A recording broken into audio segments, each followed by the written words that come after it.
So, good morning, students. I'm your chemistry teacher, Mr. Kamal Singh. So, today we will discuss about next topic, which is alkene and alkyne. So, जैसे कि मैंने last time alkene तक पढ़ा दिया था, तो I hope so कि आपको वो समझ में आया होगा। अब हम आगे स्टार्ट करते हैं एल्कीन। एल्कीन का जनरल फार्मूला क्या होता है? CnH2n। जैसे कि मैंने यहाँ बता रखा है, एल्कीन का जनरल फार्मूला CnH2n। खास बात दो ध्यान रखनी होगी आपको एल्कीन में, कि एल्कीन में जो होता है, एल्कीन में carbon and carbon is always connected by double bond. यानी कि अगर सपोज दैट आपके दो ही कार्बन है, तो दो कार्बन के बीच में, जैसे ये दो ही कार्बन है, तो इन दोनों के बीच में एक बनाना कंपलसरी है। अगर तीन कार्बन हुए तो किन्हीं भी दो कार्बन को सिलेक्ट कीजिए, उनके बीच में डबल बॉन्ड लगा दीजिए और तीसरे कार्बन के बीच में सिंगल बॉन्ड। ठीक है, यानी कि आपका कंपलसरी यह है कि कार्बन कार्बन के बीच में डबल बॉन्ड आना ही आना है एल्कीन में। ठीक है, first point this. And second is this कि मिनिमम वैल्यू ऑफ एन, यहाँ पर जो एन दे रखा number of atoms is equal to 2 होगा, क्योंकि आपको कार्बन और कार्बन के बीच में डबल बॉन्ड दिखाना है, तभी एल्कीन होगा। तो कार्बन कार्बन के बीच में डबल बॉन्ड अगर हम दिखाएंगे तो कार्बन के नंबर कितने हो गए? 2 तो हो ही गए।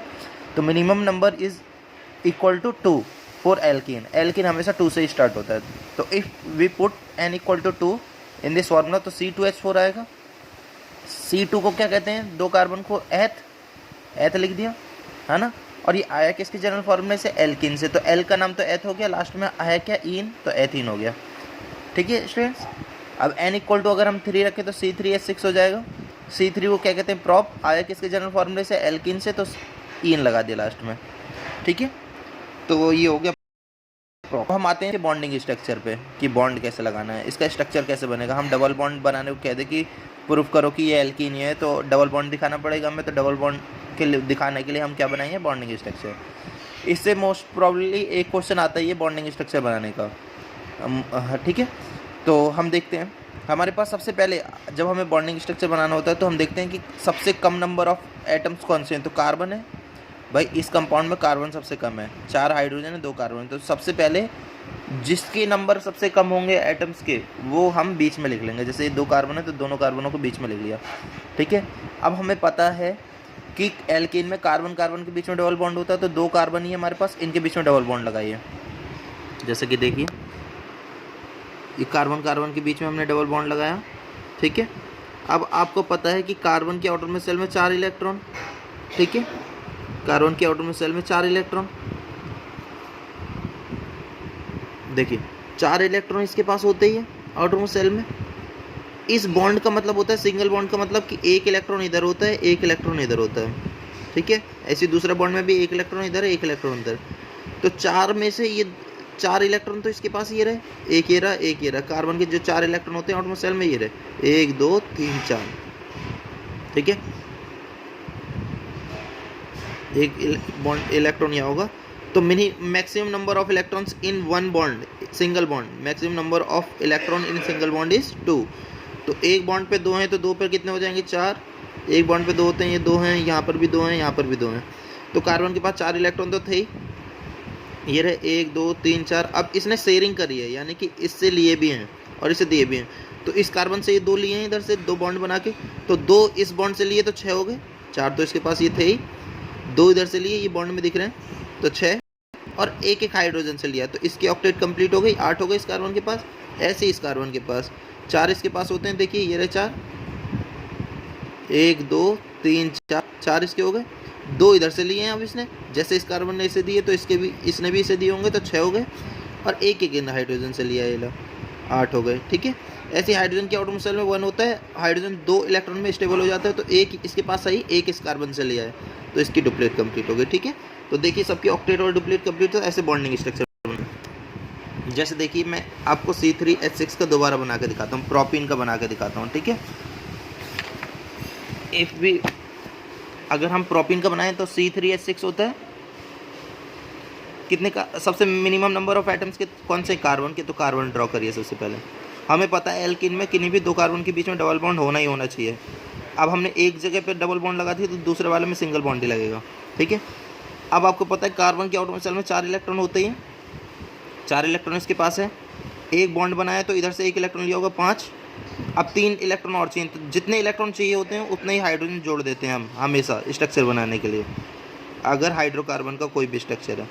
तो कार्बन के पास 4 इलेक्ट्रॉन थे, एक इधर से लिए 5, 3 की कमी पड़ रही है ऑक्टेट कंप्लीट करने के लिए, तो 3 हाइड्रोजन जोड़ दिए, 8 हो गए, और हाइड्रोजन की डुप्लेट अपने आप कंप्लीट हो जाती है। अब देखिए इस कार्बन के पास 4 इलेक्ट्रॉन होंगे, है ना, आउटमोस्ट शेल में बॉन्ड कितने बना रखे हैं इसने, 1 2 3, तो कार्बन के पास कितने इलेक्ट्रॉन होते हैं, 4, जितने बॉन्ड बनाए उतने ही इलेक्ट्रॉन जोड़ दो इसमें, तो 7 हो गए, 4 इसके पास थे, 3 बॉन्ड बनाए, 5 6 7 इलेक्ट्रॉन हो गए, एक की कमी बची है तो एक हाइड्रोजन जोड़ दो बॉन्ड लगा के।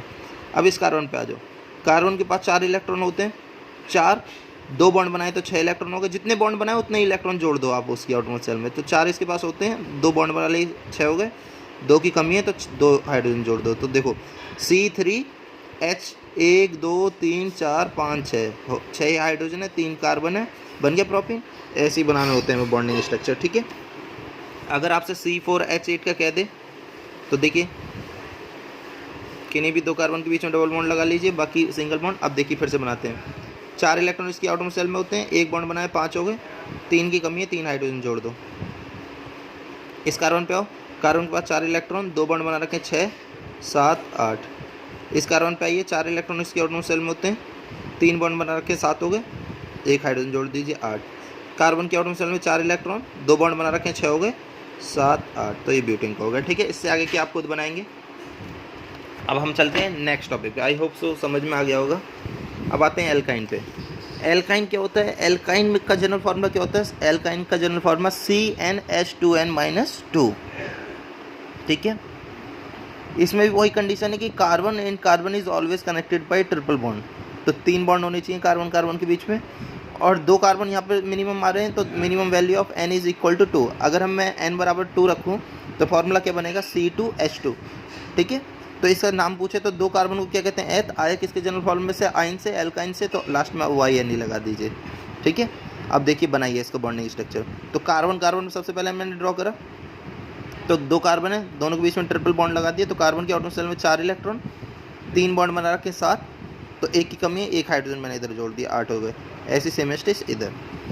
ऐसे ही अगर मैं n इक्वल टू 3 रखूँ, तो n इक्वल टू 3 रखा तो क्या आ जाएगा, C3H4। 3 कार्बन को क्या कहते हैं, प्रॉप, लास्ट में क्या रहा है, आइन, तो प्रोपाइन। अब 3 कार्बन बना है, ये 1 2 3, 2 कार्बन के बीच में मैंने ट्रिपल बॉन्ड लगा दिया, सेम स्टेज, 4 इलेक्ट्रॉन इसके पास हैं, 3 बॉन्ड बनाए, 7 हो गए, एक हाइड्रोजन लगा दिया, 8 हो गए। इस कार्बन के पास देखिए 4 इलेक्ट्रॉन होते ही है, 3 7 और 1 8, 4 बॉन्ड बनाए तो टोटल ऑक्टेट कंप्लीट हो गई। मुझे एक भी हाइड्रोजन नहीं जोड़ना है, सेम स्टेज यहाँ पर आ जाइए, 4 इलेक्ट्रॉन है इसके पास, कार्बन के पास, एक बॉन्ड बना रखा है 5, 3 की कमी है, 3 हाइड्रोजन जोड़ दिए, ठीक है स्टूडेंट्स। तो आई होप सो कि आपको यहाँ तक समझ में आया होगा। अब मैंने यहाँ पर C3H6 तक कराया है, और वहाँ पर एक बॉन्डिंग स्ट्रक्चर C4H8 का भी बता दिया, तो आप C5 से लेकर C10 तक के स्ट्रक्चर बनाएंगे और नाम भी लिखेंगे बॉन्डिंग स्ट्रक्चर सहित, सेम स्टेज यहाँ पर एल्काइन के भी, ठीक है। अगर आपको कोई डाउट होता है तो आप मुझे पूछ सकते हैं, ठीक है। Thank you.